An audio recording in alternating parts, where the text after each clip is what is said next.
On va retrouver tout de suite notre envoyée spéciale sur place, Caroline de Camaret. Bonjour. Ce sommet se tient donc à Versailles, je le disais, un lieu historiquement chargé pour parler défense donc.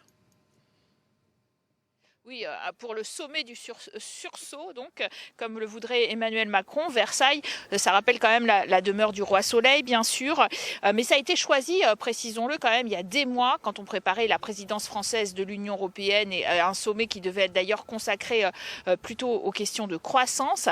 Rappelons aussi que c'est l'endroit où finalement, 15 jours après son entrée à l'Élysée, Emmanuel Macron a reçu en grande pompe le président Vladimir Poutine pour amorcer d'ailleurs un dialogue qu'il veut poursuivre aujourd'hui à propos de l'Ukraine. Et puis c'est aussi le 28 juin donc 1919, il y a 103 ans, le traité de paix, le traité de Versailles, qui d'ailleurs n'a pas fondé une Europe qui allait mieux, puisqu'il était considéré comme un diktat par les Allemands à replonger l'Europe dans la guerre. Alors aujourd'hui à Versailles, eh bien, il y a 700 journalistes pour couvrir la réunion des 27, 2000 policiers.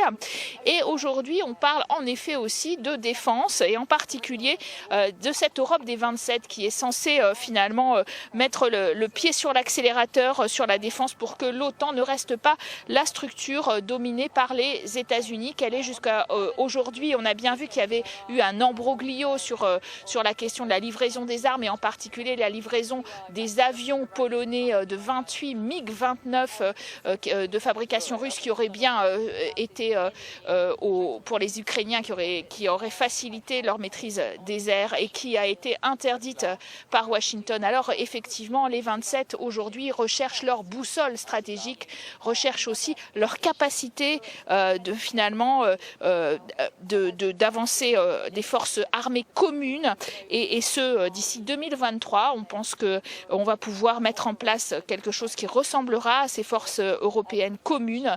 Bref, avancer sur ce secteur d'une défense européenne qui fait cruellement défaut.